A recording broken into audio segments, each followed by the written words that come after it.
এক বাদশাহ ছিলেন প্রতাপশালী, নাম ছিলেন ইয়াজিদ বিন মুহাল্লাব।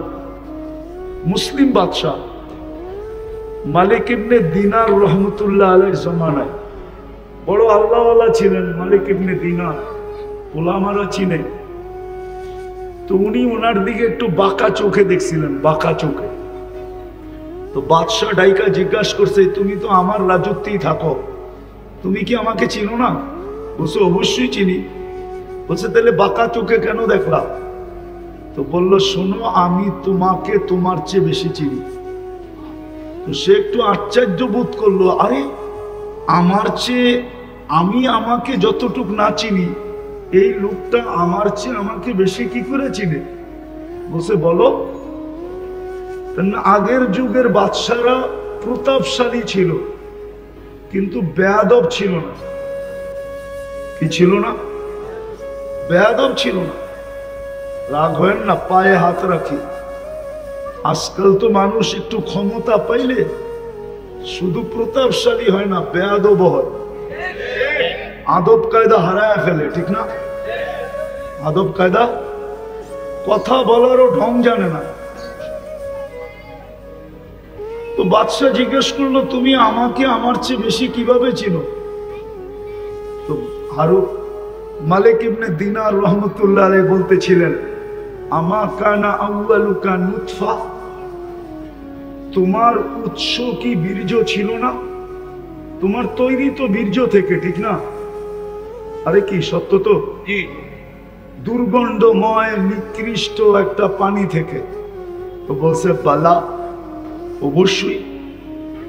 বলছে আখেরুকা জিফা, তুমি মরে গেলে ফুলন্ত ফাটন্ত দুর্গন্ধময় একটা লাশ হবে না? বলছে বালা, অবশ্যই। বলছে বাইনাহুমা তাহমিলু কাদিরা, এই দুইয়ের মাঝে তুমি আর আমি একটা পেশাব পায়খানার টুকরি না? টুকরি বোঝেন? টুকরি পেটের ভিতরে কি? আরে বলেন না, পেশাব পায়খানা না? বুড়িতে কি আছে? মনে হয় ভালো ভালো খাওয়ান আছে, পেশাব পায়খানাই তো, ঠিক না? তো মা ইয়াজিদ বিন মুহাল্লাব বলতেছে, আরাফতানি হাক্কা, তুমি আমাকে চিনছো, এই চামচগুলো একটাও আমাকে চিনে না। চামচ চিনেন? রাধা বাদশাদের চতুর্দিকে চামচ থাকে না? চামচ, আরে চামচই কন, চামচা কইলে আবার খারাপ শোনা যায়। সুন্দর ভাষা ব্যবহার করেন। তো বলে ওরা আমাকে চিনে নাই। তো যেটা বুঝাইতেছিলাম, মানুষ নিশ্চয় আসে কেন? শুধু একটা মেসেজ দেওয়ার জন্য। এই মেসেজটা কোনো সৃষ্টির দরকার নাই, প্রয়োজন নাই। এই জন্য সব সৃষ্টিকে আল্লাহ পূর্ণতা দিয়ে অস্তিত্ব দেন। শুধু ওই মেসেজটা বোঝার জন্য মানুষকে নিশ্চয় অস্তিত্ব দেন, নিশ্চয়। শুধু একটা মেসেজ বোঝানোর জন্য। আর মেসেজটা এই জন্য বুঝাইতেছিলাম, কোন সৃষ্টির ওই মেসেজের প্রয়োজন নাই, কেননা ভোগ অধিকার নাই। কোন সৃষ্টির জীবনের ফলাফল নাই, প্রতিদান যাকে বলে, প্রতিদান নাই। কোন সৃষ্টি প্রতিদান পাবে না, এমনকি ফেরেশতা পর্যন্ত প্রতিদান পাবে না। কোন সৃষ্টি জান্নাত জাহান্নামে যাবে না। শুধু একমাত্র মানুষই জান্নাতে যাবে, জাহান্নামে যাবে। উকুদুহান নাস ওয়াল হিজারা, কুরআন বলে শুধু মানুষ জাহান্নামের ইন্ধন হবে। এই জন্যই মানুষটাকে মেসেজ দেওয়ার প্রয়োজন ছিল। এই জন্য আল্লাহ নিশ্চয় অস্তিত্ব দিয়েছেন, যদিও মানুষ ভাবে না। এটাও মানুষেরই স্বভাব, এটাই মানুষের স্বভাব। জিতার আগে একরকম, জিতা গেলে আরেক রকম। জিতার আগে পাও ধরতে পারে, আবার জিতার পরে যার পাও ধরছে তারে ফুটবলের মতো লাথিও দিতে পারে। এটা মানুষের স্বভাব। কুরআন বলতেছে, কুরআন, আমি না। কুতিলাল ইনসানু মা আকফারা, নাইলে একটা কথা বোঝেন, এটা তো স্বীকার করি। হায়াত কার হাতে? আল্লাহ। মৌত আল্লাহ। সুস্থতা আল্লাহ। অসুস্থতা আল্লাহ। সর্বকিছু কার হাতে? আল্লাহ। যেই মানুষটা বলে আল্লাহ ডাকলে ও মসজিদে যায় না কি করে? আচ্ছা বলবেন মসজিদটা ছোট, এত মানুষের সংকুলন হবে না, বলুক এই কাউন্টারে জামাতে দাঁড়ায় কিনা, নামাজ পড়ে কিনা, অথবা এই রোডে দাঁড়ায় কিনা বলেন। কয় পার্সেন্ট মানুষ নামাজ পড়ে? তাহলে বোঝা গেল মানুষের মতো অকৃতজ্ঞ কোনো প্রাণী নাই। বিশ্বাস করে যে মৌত আল্লাহর হাতে, মৌত হায়াত আল্লাহ। নাইলে প্রবাদ বাক্য কেন আসলো, রাখে আল্লাহ মারে কে? কিন্তু মিডিয়ালারও লেখে মাঝে মাঝে যে রাখে আল্লাহ মারে কে, মারে আল্লাহ রাখে কে। বিশ্বাস তো করে, কিন্তু আল্লাহ ডাকলো, কে ডাকলো? আল্লাহ। আজান কার ডাক? আল্লাহ। আল্লাহ ডাকলো। ও বিশ্বাস করে আমার হায়াত আল্লাহর কাছে হাতে, মৌত আল্লাহর হাতে, আমার কর্ম আল্লাহর হাতে, আমার সুস্থতা আল্লাহর হাতে, আমার এভরিথিং আল্লাহর হাতে। বুঝলাম নাস্তিক যারা ওরা মানে না, কিন্তু আমরা তো নাস্তিক না। নাস্তিক না, আল্লাহকে মানি না, স্বীকার করি না। অবশ্যই। তাহলে আমরা কেন ডাকে আসি না? আমাকে যুক্তি দিয়া বুঝান, ও কেন আসে না? তাহলে বোঝা গেল আল্লাহর কথা সত্য। মানুষ তোর চেয়ে অকৃতজ্ঞ কেউ নাই। মানুষ সবচেয়ে অকৃতজ্ঞ। কুতিলাল ইনসানু মা আকফারা। অকৃতজ্ঞতা মানুষকে খায়া ফেললো। এই জন্য আল্লাহকে ডেলি ধ্বনি দিতে হয়। ধ্বনি কোরআনের মাধ্যমে আল্লাহ প্রত্যেকের কানে ধ্বনি দেন, আওয়াজ দেন। মা গর্রাকা বিরাব্বিকাল কারীম। দয়ালু আল্লাহর থেকে তোকে বিমুখ করলো কে? এত দয়ালু আল্লাহ। চলেন দয়ার একটা দৃষ্টান্ত দেখাই, দয়ার একটা দৃষ্টান্ত দেখাই। এক কোম্পানি নিয়ে আসেন এখান থেকে আমাকে, যে কোনো প্রতিবন্ধীকে চাকরিতে রাখছে। অনেকগুলা কোম্পানি ওই মাথা থেকে এই মাথা পর্যন্ত পরিবহনের, ঠিক না? জি। একটা কোম্পানি নিয়ে আসেন, সে একজন প্রতিবন্ধীকে কর্মচারী হিসাবে রাখছে, মাসের শেষে তাকে একটা বেতন দেয়। এই মনে করা যে সে প্রতিবন্ধী, কি করে খাবে? আল্লাহ আমাকে অর্থ দিছে, আমি একজন প্রতিবন্ধীকে কর্মচারী হিসাবে রাখলাম। ও বলতেছে একজন রাখছে। একজন প্রতিবন্ধী বাংলাদেশে? হ্যাঁ, যদি প্রতিবন্ধীকেই এরকম বিত্তশালীরা, মার্কেট মালিক, দোকান মালিক, পরিবহন মালিক, মেল ফ্যাক্টরিওয়ালারা রাখতো, তাহলে বাংলাদেশে আর প্রতিবন্ধী আলাদেরকে কি অটো চালাইতে হইতো না? অটো চালাইতে হইতো না, ঠিক না? হ্যাঁ। আর প্রতিবন্ধীদের সুবাদে ভালো লোক অটো নিয়ে নামতো না, ঠিক না? অটো তো আগের থেকেই নাই, পরে নামবে কোথেকে? আর ঘুরতে ঘুরতে আজকে আন্দোলন পর্যন্ত গড়াইতে হইতো না। কিন্তু প্রতিবন্ধীকে তো কেউ চাকরিতে রাখে না, গেলেই প্রথম ধাক্কা দেয়, তুই প্রতিবন্ধী। এই জন্য আসেন পায়ে হাত দিয়া বলি, নিজেকে দামি বানান। এই দামি বানানোর জন্যই, এই দামি বানানোর জন্যই, নাইলে যুক্তিতে আসে না। যুক্তিতে দুটা জিনিস যুক্তিতে আসে না।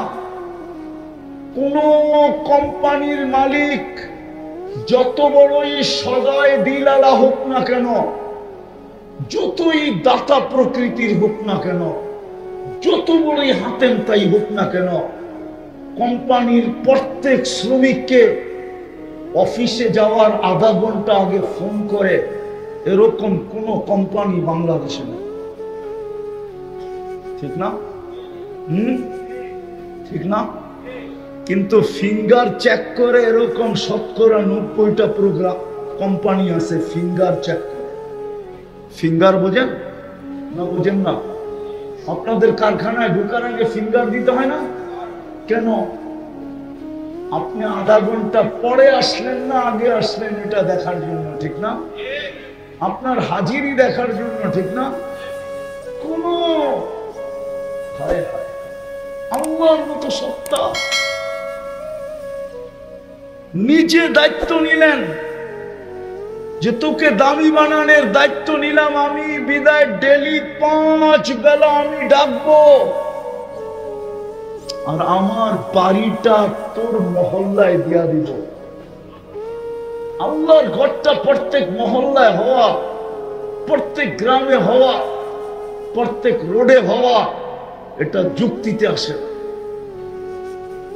দুনিয়ার মানুষ উন্নত হলে উন্নত এরিয়ায় চলে যায়, উন্নত সোসাইটিতে চলে যায়, উন্নত দেশে চলে যায়, উন্নত থেকে উন্নত দেশে চলে যায়।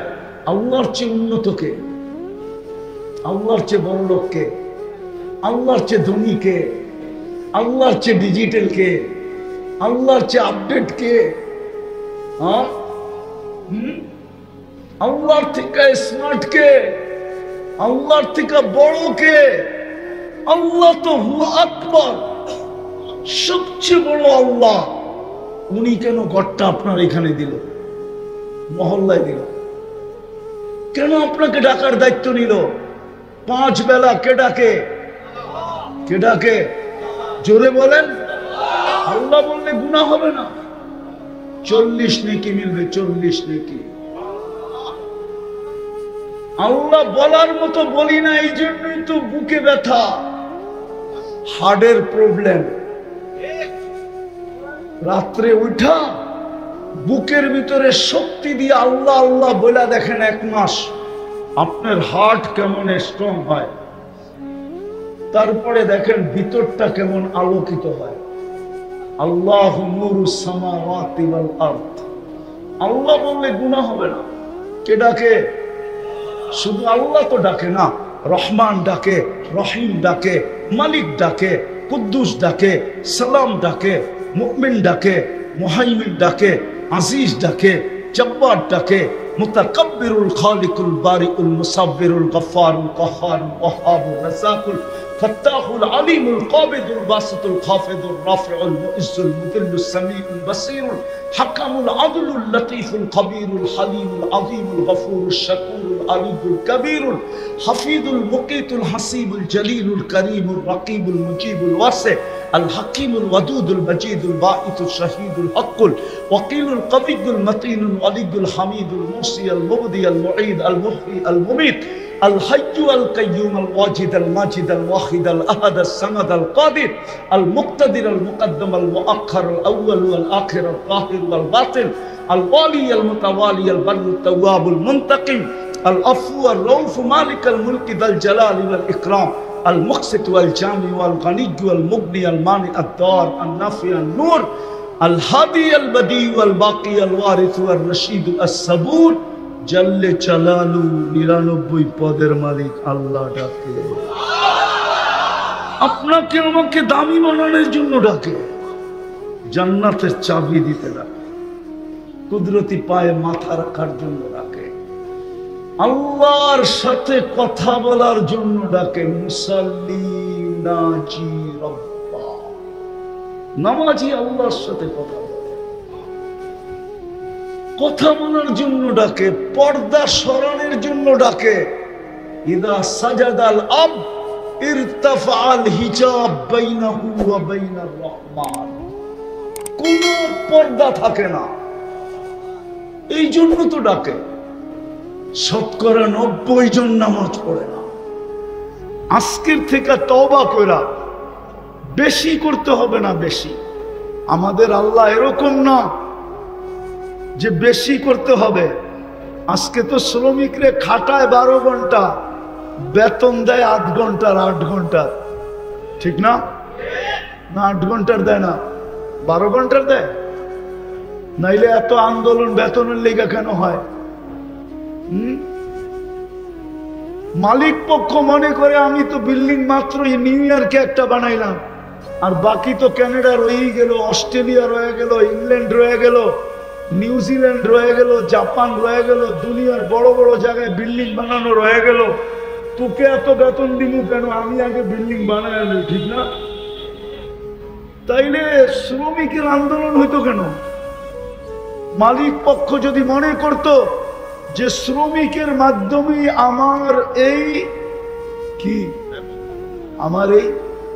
অবস্থান, শ্রমিক না হইলে তো আমার এই অবস্থান হইতো না। শ্রমিক যদি না পাইতাম তো আমি ফ্যাক্টরি খুলতাম কোত্থেকে? শ্রমিক যদি না হইতো আমি পরিবহন চালাইতাম কোত্থেকে? সে যদি শ্রমিককে এহসান মুহসেন মনে করত, তাইলে তো শ্রমিকের উপরে নির্যাতন হইতো না, শ্রমিক আইনের প্রয়োজন ছিল না। রাগ হয় না মালিক পক্ষ আবার? তো যেটা বুঝাইতেছিলাম আল্লাহ পাওয়া ছাড়া আমাদের জীবনটা চলবে না। আল্লাহ বেশি চান না। আল্লাহকে রাজি করা অনেক সহজ। শুধু একটা জিনিসই যদি আজকে করতে পারি, প্রথমে যদি তওবা করতে পারি, নিজেকে তওবায় অভ্যস্ত বানাইতে পারি, যে আমি সকাল বিকাল যখনই মনে উঠব তখনই মুখ দিয়া বলবো আল্লাহ আমার তওবা, আল্লাহ আমি তওবা করলাম। আল্লাহ তওবা খুব পছন্দ করে। দ্বিতীয়, এই উম্মতের জন্য বেশি কিছু করতে হবে না, 5 ওয়াক্ত নামাজ পড়লেই যথেষ্ট। পারবেন পড়তে? পাক্কা পারবেন? নামান। আর একটা পরিবেশকে টিকায় রাখতে হবে। فَإِمَّا جَنَّةٌ أَبَدًا أَوْ نَارٌ أَبَدًا أَوْ كَمَا قَالَ عَلَيْهِ الصَّلَاةُ وَالسَّلَامُ। উক্ত মাহফিলের সম্মানিত সভাপতি, উপস্থিত উলামায়ে কেরাম, এলাকার থেকে আগত মুসলমান ভাইয়েরা, যেই পর্যন্ত লাউড স্পিকারের আওয়াজ পৌঁছতেছে, যদি শোনার সুযোগ থাকে তো পর্দার অন্তরালে মা ও বোনেরা, কুরআন হাদিস থেকে যতটুকুই তেলাওয়াত করলাম আশা রাখি একই সামনে রেখে কিছু কথা রাখবো। সাথে সাথে সকলের কাছে অনুরোধ, যদি পুরস্কার নিয়ে উঠতে চাই বা পুরস্কার প্রাপ্ত হতে চাই, যদিও জায়গাটা হইহুল্লাময়, চতুর্দিকে গাড়ি ঘোড়া, রিক্সা, অটো, সবকিছুর আওয়াজের ভিতরেও তারপরেও যতটুকু সম্ভব কথাগুলা যত বেশি মনোযোগ দিয়ে শুনবো, কেননা আল্লাহর হুকুম না হইলে অনুরোধ করা হতো না। আল্লাহর হুকুম হইল ইদা কুরিয়াল কোরআন ফাসতামিউ, যখন কোরআনই কথা হয় তো সাধ্য অনুযায়ী মনোযোগ দিয়া শুনো। ওয়া আনসিতু, পরিবেশটাকে বিলকুল নিচুম রাখো, তাইলেই পুরস্কার প্রাপ্ত হব। দুটা পুরস্কার মিলবে, যদি আমি মনোযোগকে বাড়ায় দিই আর পরিবেশটাকে নিচুম রাখি। প্রথম পুরস্কার হলো ইরজিউ মাগফুর আল্লাহ, যাও তোমাকে মাফ করে দেওয়া হলো। দ্বিতীয় পুরস্কার হলো বুদ্দিলাস সাইয়্যাতিকুম হাসানাত, গুনার জায়গা যেটা খালি হলো ওটাকে নেকি না করা সত্ত্বেও নেকি দ্বারা পরিপূর্ণ করবে। এই দুটা পুরস্কার মিলবে যদি আমি মনোযোগ দিয়া শুনি আর পরিবেশটাকে নিচুম রাখি।